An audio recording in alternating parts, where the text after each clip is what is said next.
Welcome back to the channel. Today I'm going to be discussing ADHD and impulse buying. Let me see if I can connect to, let's see if I can. There we go. I also have you on my laptop so that if you have any questions, I can easier type them into the chat. So this is something that I'm going to be doing weekly. I'm going to try and do it on a Friday, and maybe we'll have Frugal Fridays, and it'll be something that will kind of go over like ADHD and finances and frugal living. Let me know that you can hear me all right. If anybody could let me know, actually, maybe I can. Anybody could let me know. Okay, yeah, the volume is working. The volume is working.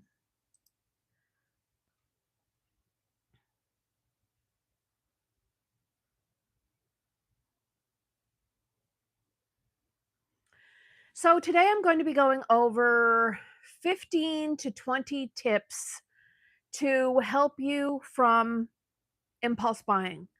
The ADHD brain definitely is wired a lot differently. And when I look back at my spending habits from even really being a young girl, like I can remember even when I couldn't afford it. And I think shopping, mostly for clothes, is my personal nemesis of like impulse shopping. I can remember spending hundreds and hundreds of dollars on new clothes and then within the week returning them because it was something that I couldn't afford. But I needed that high. I needed that rush. I needed that like satisfaction of that comes with spending and impulse buying. So, yeah, let me know if you in any way, shape, or form can relate. And I'm going to ask you, the audience, five questions regarding your ADHD purchases. Ask yourself, do you need it? Did you want it before you saw it? Do you already have something similar? Where will you put it? And can you wait 48 hours? These are 5 key questions to ask yourself before purchasing anything, especially for the ADHD brain. I'm sure a lot of these tips can be implemented into overspenders in the first place. And if you've watched some of my previous videos, you will know that I'm heading into early retirement and on long-term disability where I have a fixed income. So it's going to be really important to implement frugal living tips, meal prep, and definitely to curb any kind of impulse buying that I've had in my life up until recently to see if I can survive, I guess, on a much lower income. So, I guess my first tip would be creating the 48-hour rule. So if you happen to have something that you see that you want to buy, especially if it's within an app or on Amazon, um, if it's not an actual necessity, try not to buy it immediately. Screenshot it, save it in your phone, put it in your cart, and just sit with it. Sit with it for 24 to 48 hours and see if you still feel the same way about it within that time frame. That's probably the best piece of advice because when it comes to impulse buying, It is something that you feel that is urgent and the needs to fulfill right away. But I don't know, if you're like me, do you feel buyer's remorse almost like immediately? And you think, gosh, did I really need that? There is so many times that I have purchased something out of impulse buying and just end up returning it. 9 times out of 10, I end up returning it. Um, Also, I think my second tip is it something, or do you have a strong feeling of, I need this and I need this now? That should definitely be a red flag. If you feel that you're wanting to purchase something because you really need it and you have that strong urgency, then that's all the more reason to delay the purchase, in my opinion. Um,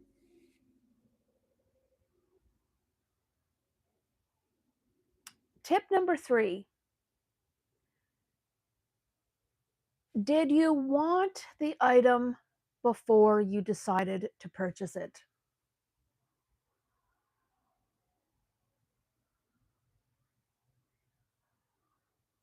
If you see something and you want to purchase it right away, but it's something that you weren't even thinking about 5 minutes earlier, then it's probably not something that you need. Like, I have been really guilty of seeing something that I wanted to buy, and because there was only one of them, and because it was significantly unique, and because I felt, oh my gosh, what if I wait the 48 hours and I come back and it's gone? Then I won't be able to have it at all. And that feeling of panic will tend to drive the urge to impulse buy. So, all I can say about that is if you go back in 48 hours after sitting with it because it's something you saw and you felt, I need to have that now, but it wasn't something really on your list of things that you need. It wasn't something that was even maybe in your mind 5 minutes earlier, then it's not meant to be yours. I think that's probably a good way to reframe it, is it's not meant to be yours if you go back 48 hours later and the item is gone. I'm really guilty of that with things like um that are unique or maybe would have some kind of sentimental value to me. Like, I really enjoy having beautiful um, crosses. Now, this one I got when I was in England back probably a decade ago or more. And I absolutely love it. And it's my favorite. But lately, I've been kind of on this kick of, oh, I'd love to have a gold one. And have you seen the price of gold? Monday's decided to join us today. Hope you guys don't mind. But yeah, it's like, have you seen the price of gold? I don't think you could get a decent 18-inch gold chain for under $200. And it's definitely not something I need. It's a want, but it's not a need. So, and I could probably find a want in almost every category of everything I have around my home, from grocery shopping to bed linens to um, health and beauty, all the things. So if it wasn't something that was on your mind 5 minutes previously, then it's definitely not something that you need per se.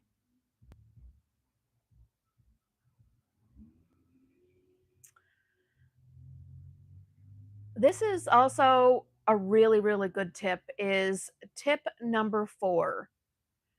Do not shop recreationally because you're bored.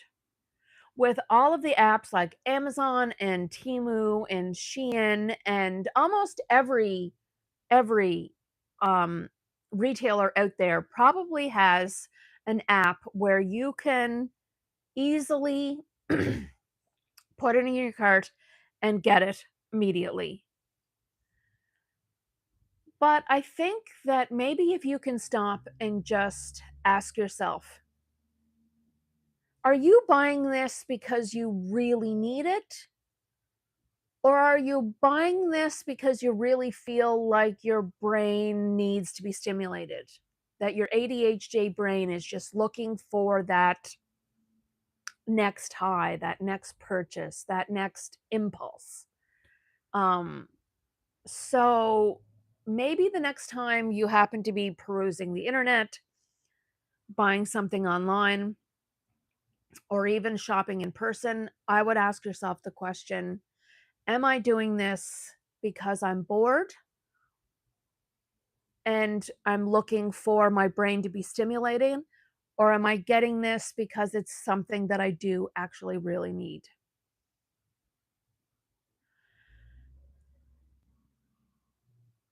Tip number 5, unsubscribe from retailing emails and notifications. Turn your notifications off your phone, unsubscribe to all your emails. But I don't know if you have this struggle. Let me know in the chat. Do you struggle with unsubscribing from emails? I get a plethora of emails from just everything and anything, because once they get your email address, they retailers and businesses will just hound you and hound you and hound you. And then your information is sold to other retailers and they continue to hound you and hound you and hound you. And I have gone through and cleaned out my emails where I have unsubscribed from all of these different sales, clearance, people that I have probably made purchases from over my lifetime because I've had my email address for like 30 years. And I'll get an email the next day. Like the unsubscribing doesn't necessarily work. So I do find that incredibly frustrating, but I wouldn't let that deter you from unsubscribing and also turning off your notifications on your phone. If you happen to have, and I would also suggest to delete the apps.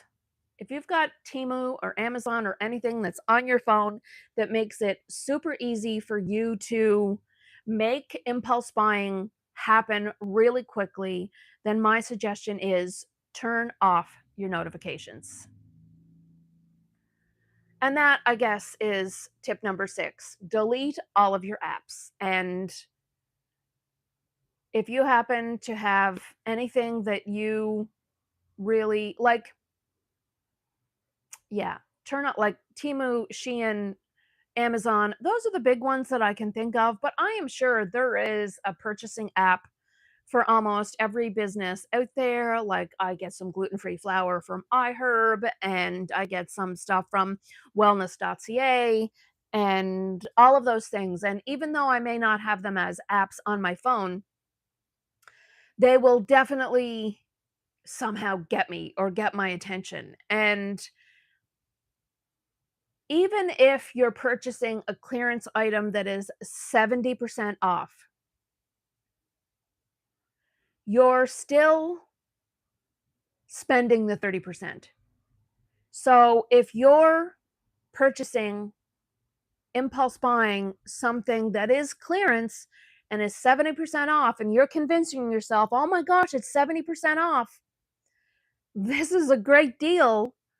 But actually, you're spending 30% of something that you didn't budget for and that you most likely don't need. So don't get sucked into the loss leader of, oh my gosh, it's 70% off, and make you to justify and make yourself feel better for making purchases that you don't need.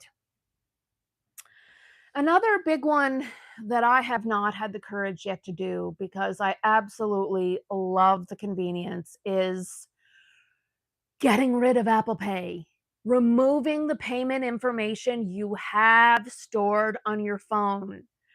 Tap, and this is going to be something that I definitely am going to need to implement, is to get rid of tap or payment information that you have easily stored on your phone. Like even in my Starbucks app, it's like easily, it's just like automatic reload or instant reload once you have a balance and it goes down.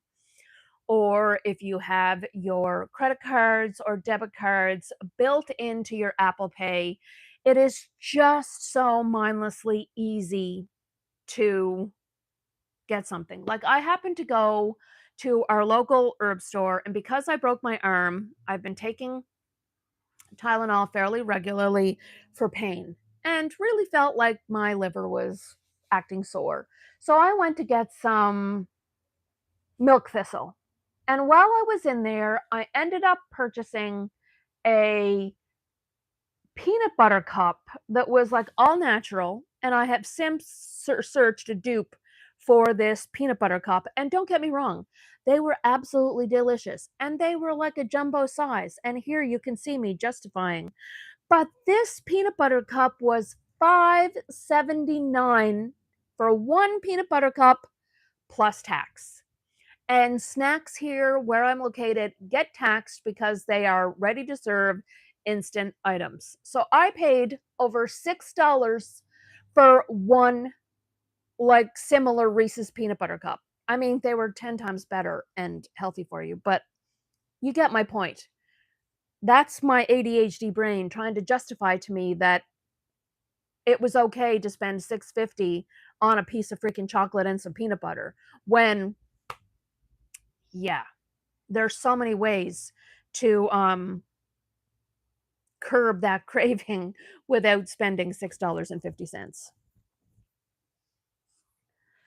So that would be tip number 7, is remove all of your payment information. And let me know, is anyone out there tried to remove their payment information and their tap from their phone? Because I know for me, like when I go to get gas and I'm collecting points, and it's just like I find it so convenient. But I wonder if anyone out there has removed their payment information from their Apple or their phone or their Apple Pay. Were you successful in spending less money by having to actually like dig out your card? Um, but yeah, I would really love to know in the comments down below. Has anyone out there been successful in getting rid of their saved payment information on their phone and actually save themselves some money? Um, Tip number 8. It's really important not to make yourself feel punished. Instead of saying, like, you can never have anything unnecessary again, or you're really trying to curb your impulse buying, but by not giving yourself any kind of a budget for an impulse treat or an unexpected purchase, like maybe you're going out fishing, like I did the other day with my sister, and starting to freeze food for winter. She happened to stop on the way back from our fishing, and she went into the store, and I got myself a can of soda.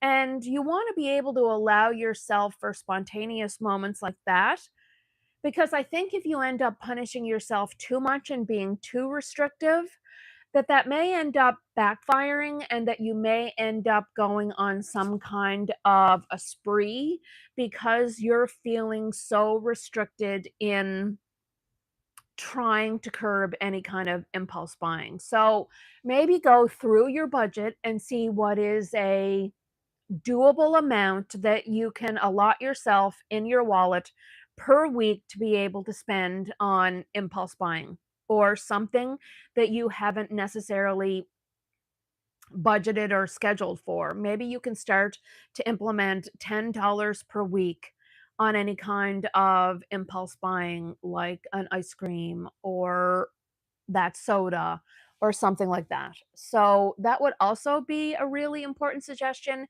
is don't be so restrictive on yourself that you're going to end up Um, Feeling so overwhelmed with not being able to have any kind of impulse buying and giving yourself so much guilt over that, that it backfires and you end up in the end spending more. This was a big one for me. Tip number 9, and that would be watch the hobby fixation. Oh my gosh. This one is so bad for me. I'd really be interested in the description box down below. What have you made purchases for when it comes to hobbies? Now, I've always been a knitter. And I've recently like make for Christmas gifts some like little cotton dishcloths where a ball of yarn is only $1.99 that you can get on sale for 40% off at Michael's. That's not necessarily what I'm talking about. Hobbies that I have invested in the last 5 years where I've spent an incredible amount of money would be making homemade things um like face balm or um room sprays, right? Where I've invested money in the little bronze bottle and um the scents, the oil, the scent to the bottle and the alcohol and the vanilla and all of the ingredients that go in to making homemade room sprays. I've also a huge one that I did is one year I thought, "Oh, let's get into candle making." And I invested in wax and a candle making kit and essential oils, a thermometer, vessels, and I even tried to justify it a little bit by going out thrifting and purchasing upcycled vessels that I used for putting candles or making candles in to give as gifts rather than actually spending all kinds of money in cases of specific candle vessels. I even spent money on stickers and creating my own warning sticker for the under the candle where yeah, and then I designed I designed my own yeah. Candle making was something that I spent an incredible amount of money. And another thing that I spent an incredible amount of money in is I absolutely love watching DIY. I love watching DIY. I love watching crafting. My brain is really creative. It always needs to be busy. So I have purchased anything from paint markers to popsicle sticks to um one of my recent ones was watercolor painting and the paper for watercolor painting and trying to make greeting cards from the watercolor paint and going to our local Dollarama and purchasing all of the things from like beads to glue to paintbrushes to everything you could think of, I would stock up. And I have a bedroom full of like 12 unit organizer that is still full of all of the things and all of the craft supplies that I have purchased over the last 5 years. It's a lot. So hobbies are definitely also a weakness of mine and are something, especially when the Christmas season or the fall comes around, that I feel I need to invest in, and I am somehow going to make money on it, and it's going to be a side hustle, and it's going to be an extra source of income, and I'm going to create a website, and I'll get a domain, and yeah, let me know if you have ever gone crazy on the hobby hyperfixation. So I would definitely, if you are wanting to try hobbies, like I know my sister was wanting to learn how to knit. And I don't know why I did this for her, but never necessarily did this for me. But you can go to your local thrift store and they have tons of all kinds of knitting needles and secondhand yarn. So if you want to learn and patterns, if you want to learn how to knit or to crochet, I would suggest trying to find your craft supplies secondhand at a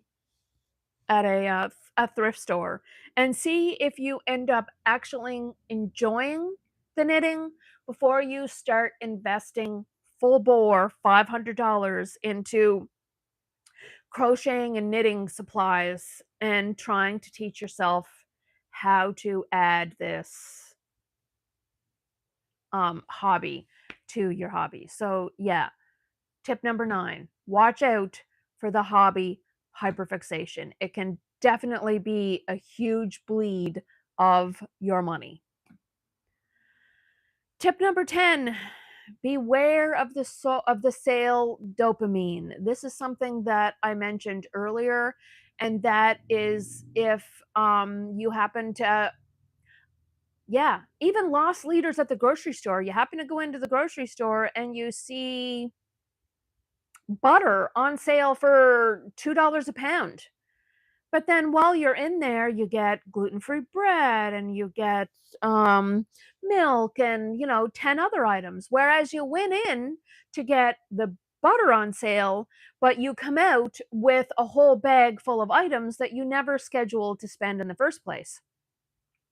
Or you happen to get a notification that there is something that is 70% off. And like I said, you have to ask yourself. I guess this is a good way to ask yourself whether or not this is something that you need to spend, is if you see something that is on sale or a loss leader in any kind of a store, something that drives you to get into the store or gets your attention for an online store, is this something that you would buy at full price?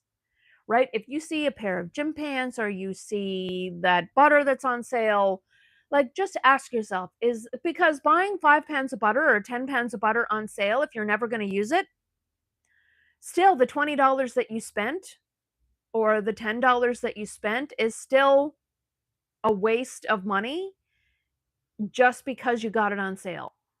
Or the gym pants that are 70% off. Like I know that I have a family member that also has really bad ADHD, and she ended up going to Lululemon of all places, and she got herself a beautiful new set of Lululemon yoga pants.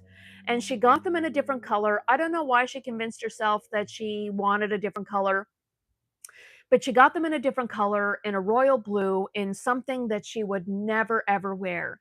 So she ended up selling them on Facebook Marketplace at probably a third of the price because she ended up spending $100 on them because she may have needed new yoga pants. Not sure if she needed Lululemon, but she needed new yoga pants and she ended up diverting away from the colors that she normally likes because she somehow convinced herself that this is a color that would be much better suited for her, but then she never wears them and it went past the window to be able to return them. So then she takes probably a $70 loss in selling them off Facebook Marketplace. And $70, I mean, tank of gas, week of groceries for a single person. Like, that is a lot of money to be losing due to just impulse buying or convincing yourself of something that maybe you need to try a different color this time. So, tip number 10, beware of the sale dopamine. Another thing that I highly recommend if you have ADHD and you are guilty of doing a lot of impulse buying is make a list. It's really, really important to make a list and try and not to browse the rest of the store while you're shopping for your list. Because if you have a list of things that you actually like do need, then it's just going to be so much easier for your brain to like remember less things and to think about less things. And if you focus on going to the parts of the store that fulfill your list and don't end up getting your attention, shopping from a list is a very strategic way of programming your brain into making the purchases that you actually need because you took the time prior to going into the store to make a list of the things you went through your home that you're actually out of and that you actually need. So that is tip number 11. Shop from a list. Another thing I would suggest is, and I do this all of the time, especially with my friend, because everybody's on a budget now when they make purchases. And I know if I happen to go into a grocery store and I say have $150 of a budget to spend on groceries for the 2 weeks, it's always good to kind of do a running tally because groceries here, most of the groceries here, unless they have a recycle price on them, are not taxed here. So make a running total as you're adding up things in your grocery cart. This will definitely discourage you from making purchases that may not be on your list, and it'll help you focus and stick with the things that you actually do need to stock up on. So if you happen to make the running list and your running total ends up being over the $150, then it may have you find a cheaper variety of something that, or cheaper brand of something that you wanted to buy that was on your list, or it may not feel as expensive once you've added up the running total as you go and have fulfilled your shopping list.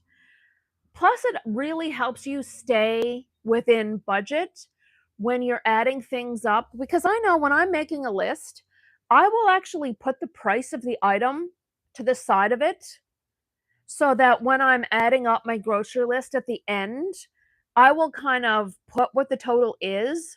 And then I'll just put a dash to $20 more, just in case I'm off by a few cents or a few dollars on some of the items, or if some of the items happen to be on sale. It really helps you stick with your list, stick within your budget, and stick within your total that you are wanting to spend that specific week. For example, like on groceries. Set up tip 13, automatically save money before you spend money. This is something that I have in place. I have automatically, for every debit transaction that I make with my debit card, $1 goes into my tax free savings account. So, yeah, that's so it's really important to try and automatically pay yourself. Have automatic um, debits, whether it be into an investment account or even you can even do like a roundup. Some banks will allow you to do a roundup to the nearest dollar and have those few cents go into either a tax free savings account or an RRSP or investment in something like that. And that is money that will help you grow and set aside, and it will really help you save more. And I think that once you see it saving, um, it'll satiate that part of your brain that really loves to visually see what's going on and where your money is going. Tip 14, have a weekly 10-minute money check in. You don't need to create an elaborate budgeting ritual that you'll end up about abandoning, but it might be really important to like check the balance of your account. See maybe if you had any automatic bills that you have come off your account that you weren't expecting. Like, I am really guilty of just spending $25.99, and I actually put a reminder in my phone because I signed up for a TV channel or TV, um, where you get a week free, a membership. It was Crave TV, right? I wanted to watch Eamon and Beck on Amazing Race Canada. So I signed up for a free week of Crave TV or 2 weeks or whatever it was. And I even set the notification in my phone. I think it was a month free to 2 days before the membership was supposed to renew to cancel the membership. And I didn't. And I got dinged $25.99 for for a Crave membership. Now, they haven't been eliminated from The Amazing Race, so at least I'm going to get to watch a few more episodes. But not looking at the fine print and realizing that you're going to be dinged for that much money if you don't cancel the free week, then these are ways that you bleed and leak money and spending without even realizing it. So highly recommend having a 10-minute weekly check-in. Log into your checking account and see where your money is going, because maybe it'll remind you to that you're getting charged for memberships that you don't want to have, that maybe you didn't realize you have, and that you can cancel them and at least start saving for the next month. Tip number 15, figure out your personal impulse spending triggers. What is it that makes you feel like you want to go out to spend? Is it a feeling of boredom? Is it something that you heard that makes you sad? Like, did you find out a loved one is sick? Um, Are you feeling lonesome? Like, do you live on your own and you feel like you don't have that human connection? So you will peruse the apps and Amazon, or maybe go window shopping and be guilty of spending money because you're lonely.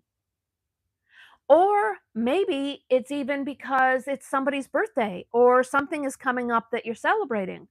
I am hugely guilty of being able to celebrate your birthday week or your birthday month and having numerous things in place for myself, my family, and my friends to have a whole week of celebrating. And I'll end up spending money to make them a cake and have a nice charcuterie board and layout, and I'll end up, even sometimes if I've made my own homemade decorations, I'll still be guilty of maybe getting special candles or even a nice little special gift. The spending can be endless, and it's really important that if you are going to be budgeting for loved ones and friends in your life and celebrating, I mean, it's more important to be celebrating with them the moment rather than celebrating where it's going to be costing you something monetarily. It's important to be together, not necessarily having to spend money to be together and to celebrate. It's the time together that's more important than the actual spending to be together. You do not have to spend on people in order for them to spend time with you. And if you are spending on people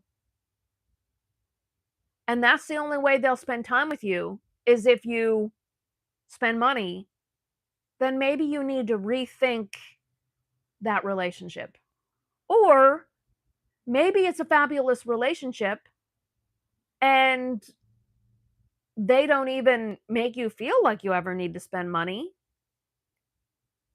but maybe you need to put up more boundaries for yourself, in that you somehow think that bringing something every time or buying something every time you're together, or picking up something, like every time I go out with my mom feeling like I need to go to Starbucks and get a drink, like if you're feeling like that is something that you need to do every time you're spending time together, then maybe you need to re-look and reframe your brain into like setting up boundaries, and that spending time with loved ones is not a correlation to, oh, I need to spend more money, all of it, in order to spend time with loved ones. Because you could just easily get out a deck of cards and play some games or watch a movie together walk on the beach together. There's so many free things that you can do with your friends and your loved ones that don't involve money.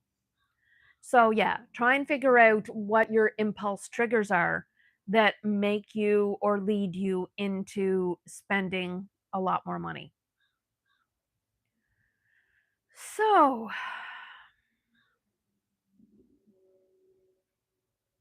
what is my next tip? I think I have a couple more tips.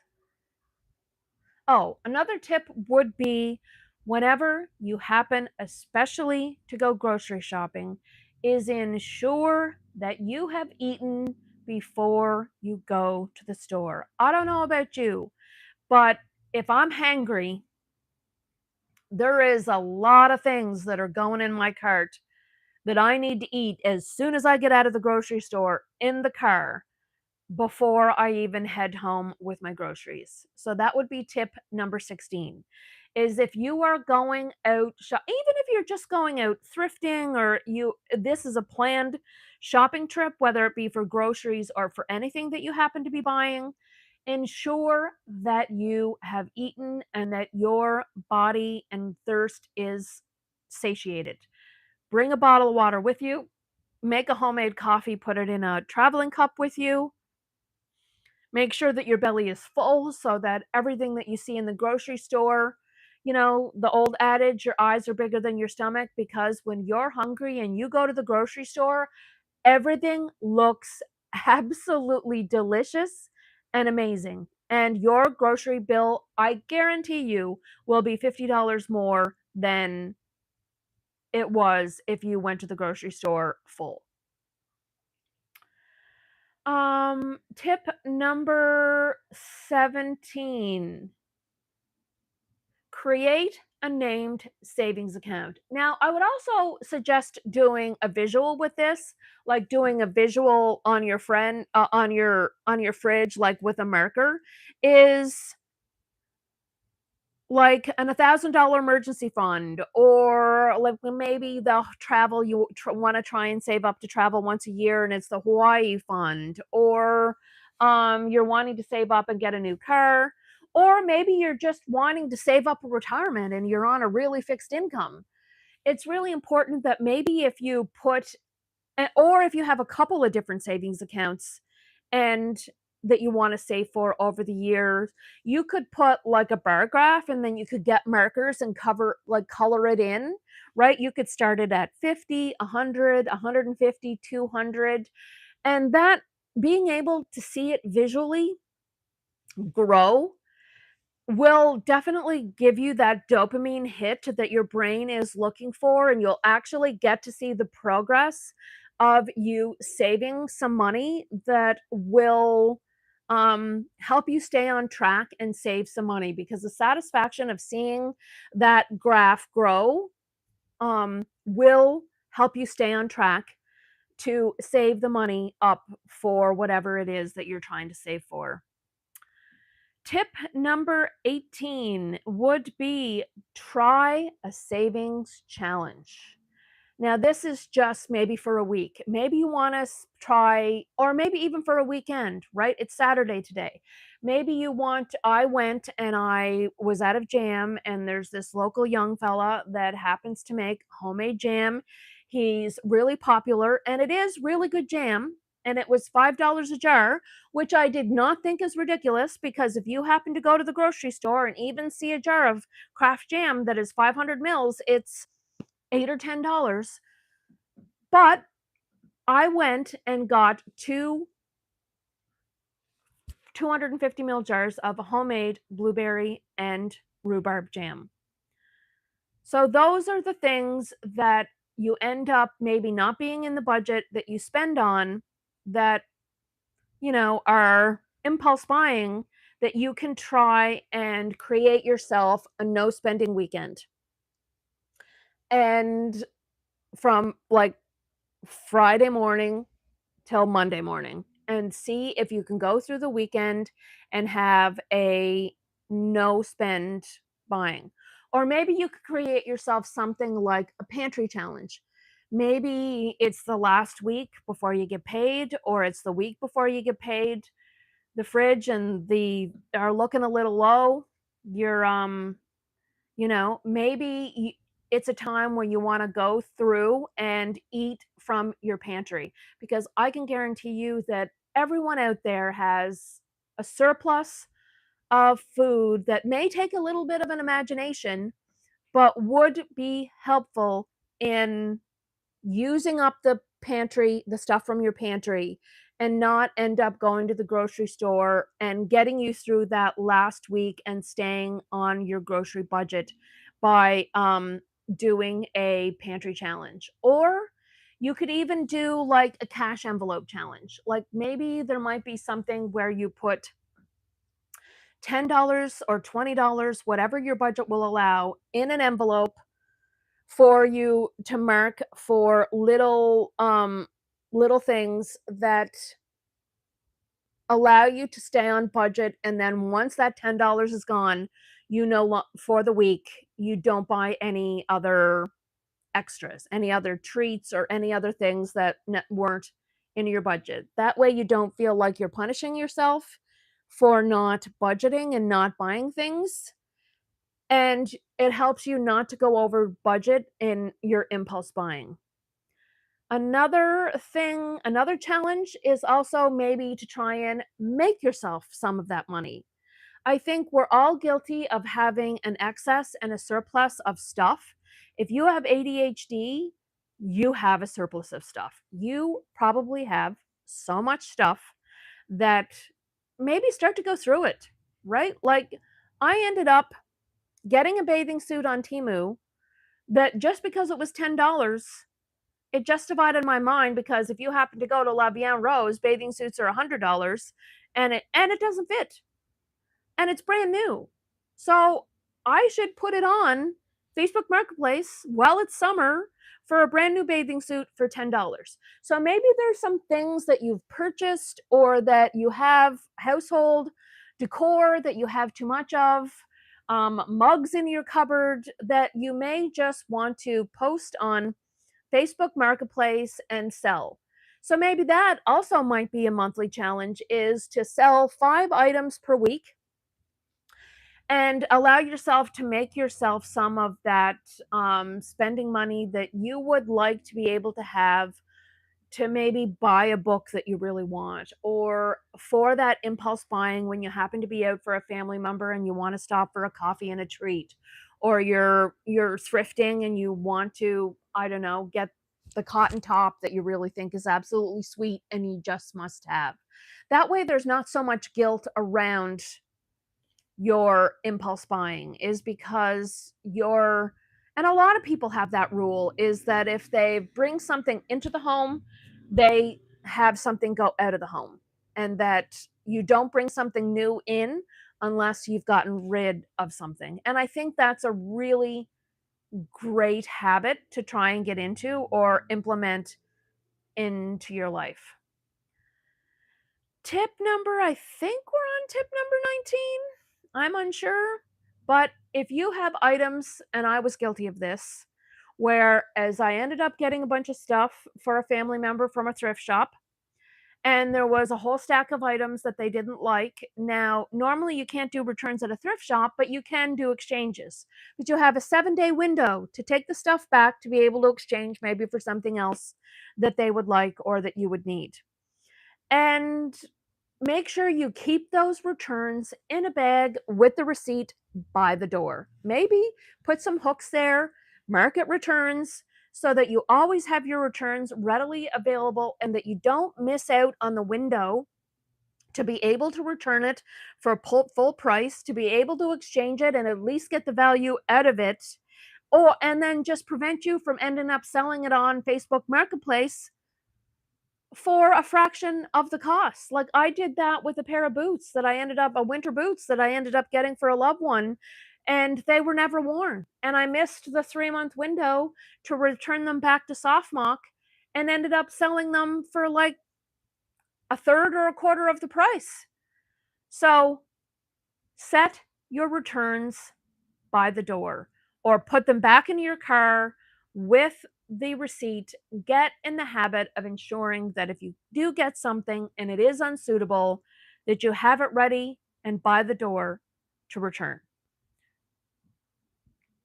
Now, what would be um, tip 20?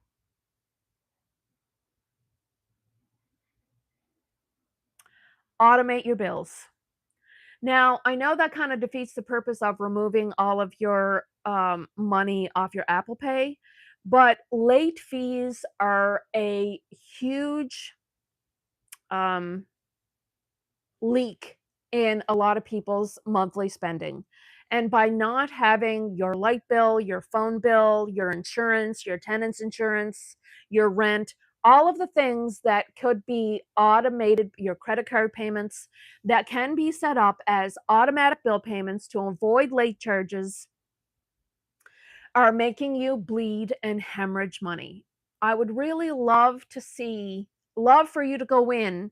This is why it's also really important to follow the tip where you go in and do like a monthly budget check-in to kind of see what fees are coming off your account and or like what late fees are added to your cell phone bill or your electric bill or your internet bill.